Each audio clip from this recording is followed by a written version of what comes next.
very few counties are coming up with the ways of empowering the people from whom they want to get those revenues. When you harvest where you have not planted, it is called thievery. And that is a big tragedy for this country.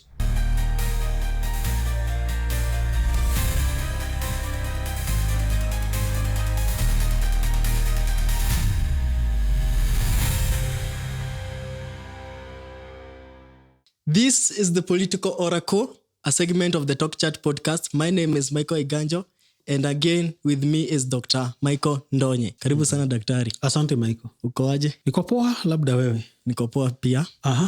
Irungu Kangata. This is Murang'a's governor. Yeah. He received praises for innovation in Murang'a County during the devolution conference. The devolution conference in Omabia. And this left me with a lot of questions, Daktari, because many of the innovations he presented were focused on revenue collection. Yeah. And let me ask you, Daktari, are counties innovating for citizens or for coffers? Thank you, Michael. And I think the boldness with which we should approach this topic. I have listened to people talking about Irungu Kangata. First of all, we want to begin by congratulating Irungu Kangata for the kind of reception and the kind of perception and the kind of acceptance and also acknowledgement that he has received for being innovative in Murang'a County. Of course, it is not only about innovation, but also he is one of the governors who is said to be performing and doing very well for the people in Murang'a. He is a governor that many people and many other governors are supposed to look up to. In fact, it is not only Irungu Kangata. Of course, we have the governor for Homa Bay herself. She is doing well. We also have other governors who are also doing very well at the background, but Kangata is outstanding. I listened to his presentation when he was given a chance, and in his opening remark, he said that it has been demanded that Murang'a County showcases the kind of innovations that they have come up with. There's a request made that Murang'a showcases various innovation in technology. And before the president, he presented 3 of them, which I think he thought are the best. One was revenue collection. And the revenue collection innovation in Murang'a is very expansive and elaborate. 2 is what he called the Inua Jamii project, which is being carried by the county government in collaboration with, I think, Cooperative Bank. And then, of course, the other one is on record management that touched on hospitals. He is able to see how many patients are visiting hospitals and, of course, to ensure efficient delivery of services in the hospitals. And that one, he said, Murang'a County is collaborating with the Ministry of Health. But now we keep thinking, if you look at the most elaborate of them all, 80% of the innovation that Murang'a County has done is on revenue collection. And I like your question. Are the counties innovating for citizens or they are innovating for coffers? We have to think critically and challenge the governors and the national government that much of what the county governments are doing are what actually I can call extractive innovations.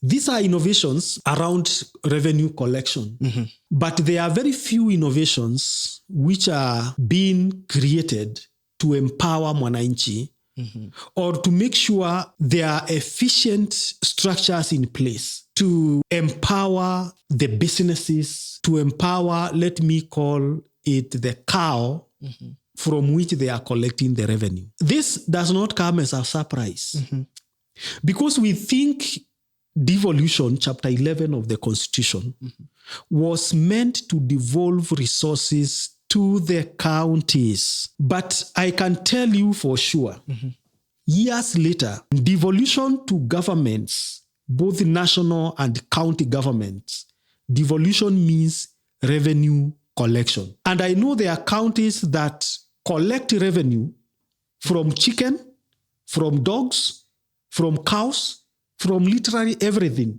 They are collecting levies. So was devolution supposed to be extractive or it was supposed to be an empowering program?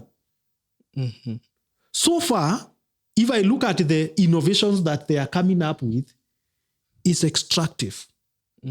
And very few counties are coming up with the ways of empowering the businesses, of empowering the SMEs, of empowering the people from whom they want, and even the industries from whom they want to get those revenues.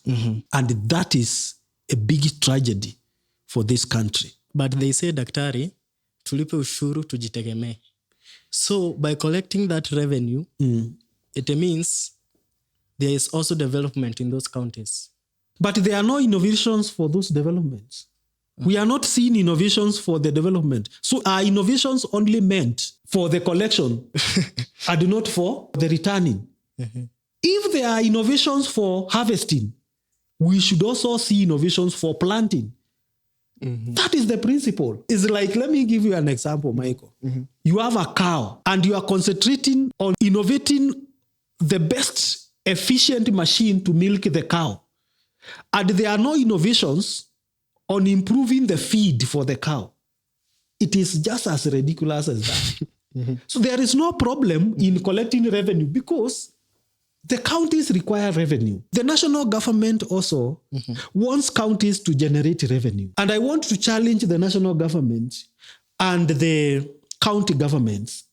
Are there innovative ways of generating revenue apart from taxing and levying businesses, organizations, and people? Can't they come up with better ways of generating revenue through investment? And let me tell you, what we are asking for the county governments and the national government is to invest back to the people.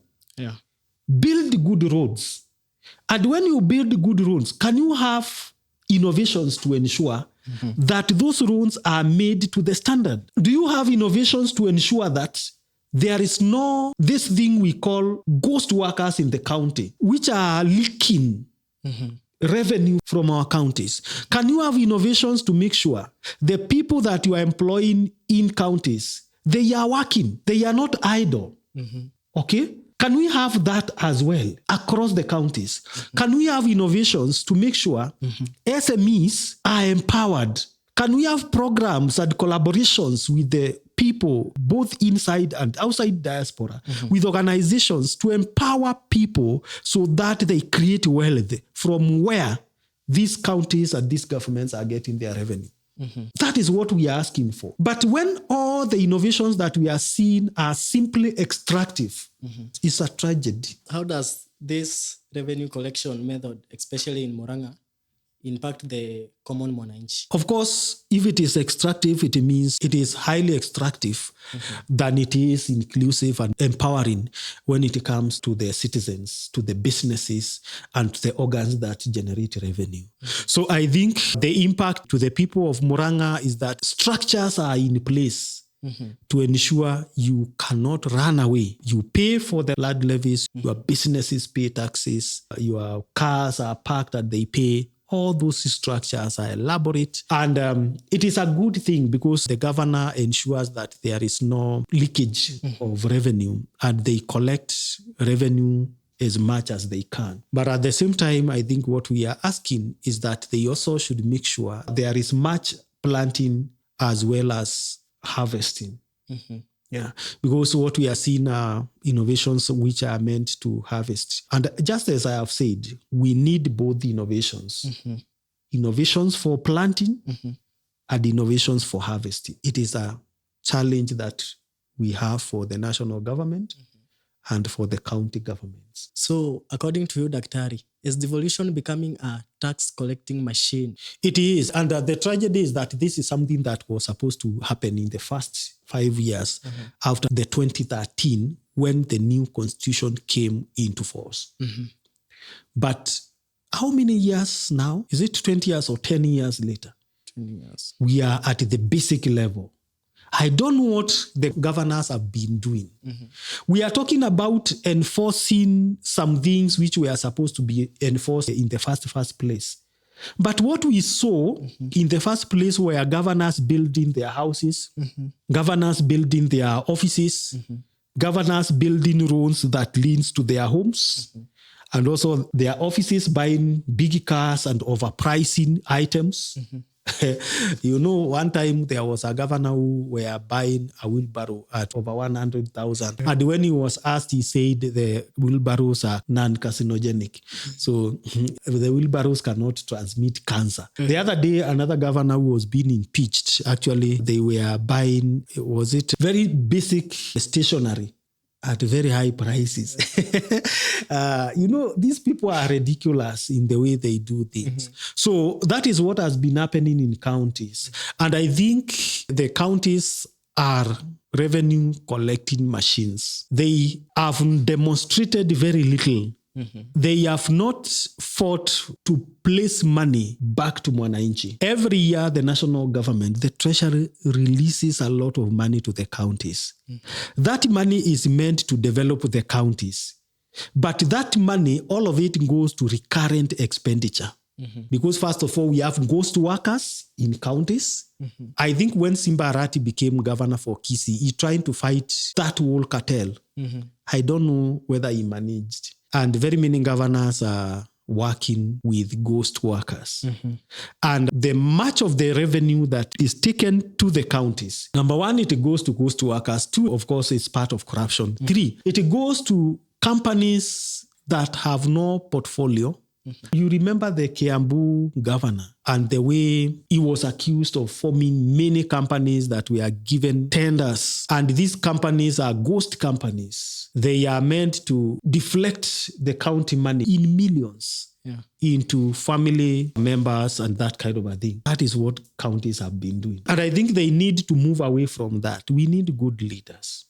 Leaders who will not only get money from the county people, but they will also have some ways and better ways of returning that money to the people. Because that was the spirit of Chapter 11 of the Constitution.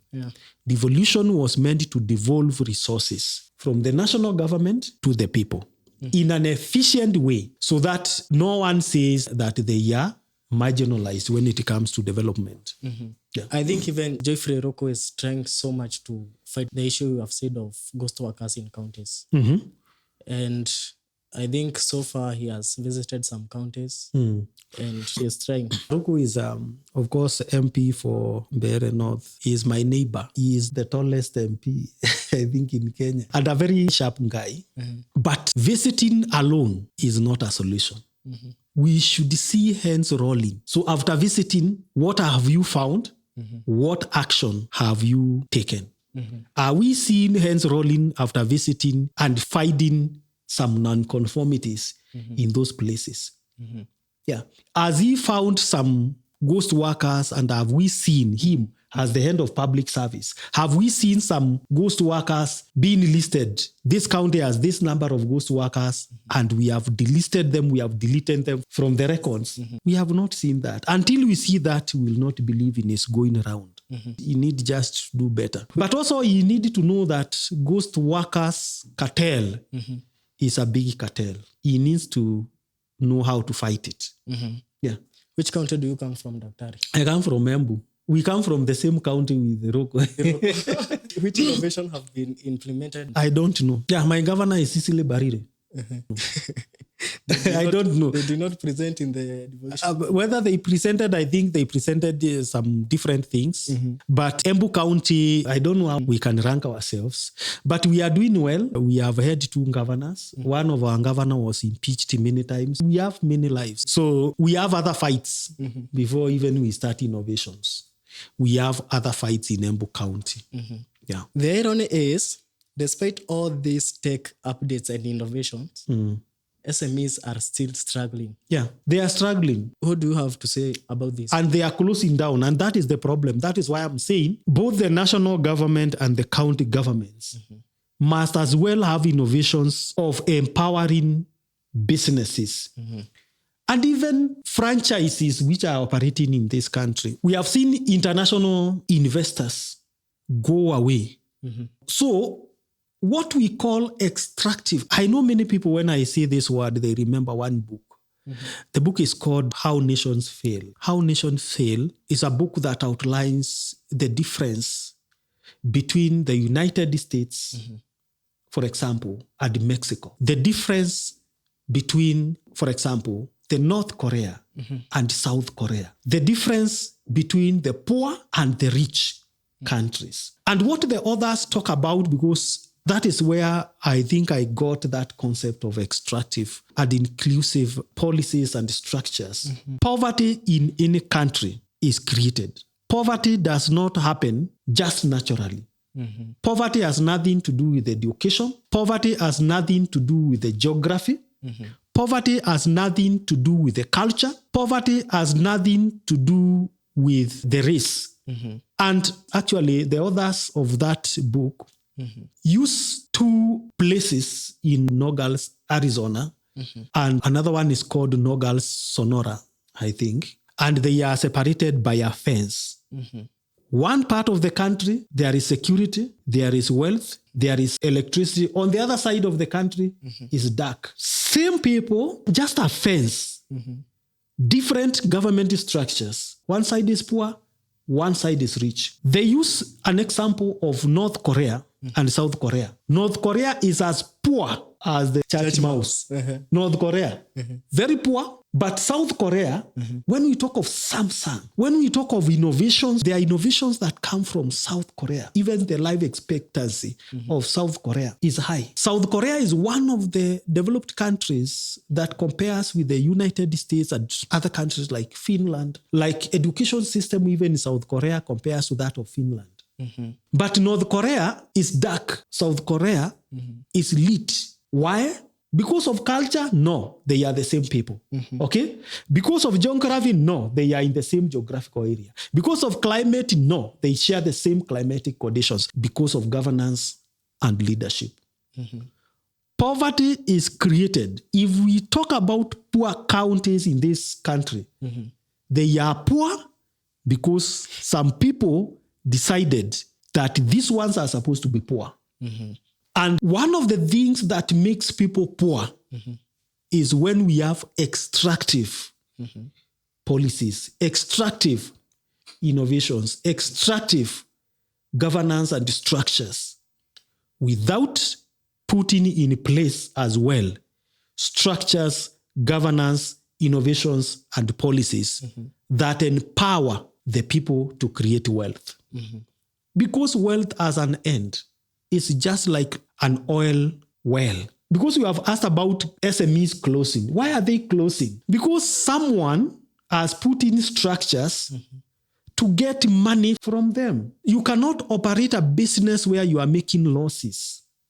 So if all the structures we have in our counties are structures to extract money from the SMEs, from the people, what happens? Because money is not infinite.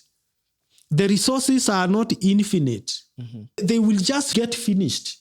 And when they get finished, what happens? It's just like when you are milking a cow and you are not feeding the cow. What happens? The cow will die. At the end of it, you end up killing the SMEs. You end up killing the companies. You end up killing everything. And then at the end of it, you will have no one to give you that money. You will have no matatus to get the revenue from.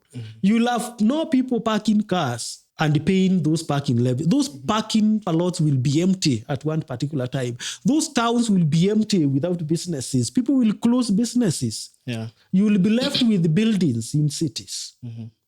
You will have dead cities without people. People will go back. Those big hotels you see around will close.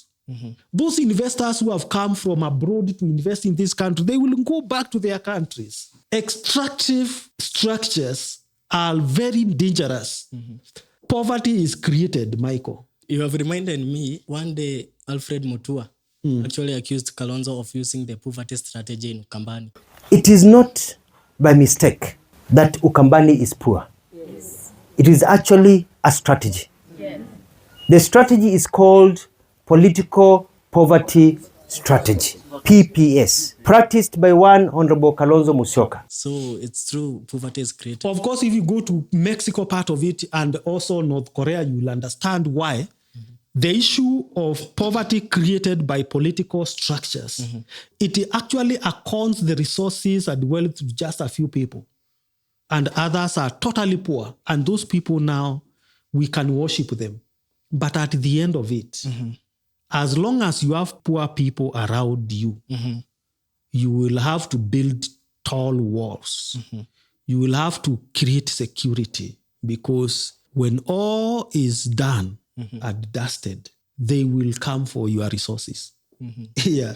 And do you think Irungu Kangata focused on such innovation because he was presenting before the president? Of course, I am not saying Irungu Kangata has concentrated only on the extractive. I know there are many other innovations, but I want to warn, because those are not the kind of innovations they were supposed even to present. If I were to advise Irungu Kangata, he would have presented innovations that he has come up with that empower people. That one has more marks than presenting innovations that extract from the people. The innovations that extract from the people, they are good for the government. That's why he was clapped for. They are not good for citizens. Yeah, that is what you should have presented. So, as a country, you believe we are creating systems that are milking the cow and not feeding the cow? Not feeding. We are innovating on how to milk. We are not innovating on how to feed. And the principle, because principles are universal, the principle of planting precedes the principle of harvesting. You cannot harvest until you plant. Yeah. When you harvest where you have not planted, it is called thievery. Yeah. It is a crime. Yeah, that is immoral. It is totally immoral. And I want to say this, it is totally immoral that our counties are celebrating extractive innovations and they have less innovations to empower the people. It's very immoral. Thank you so much, Daktari, for your insights. Thank you, our viewers, for tuning in. Don't forget to subscribe to our Talkchat podcasts. Bye-bye.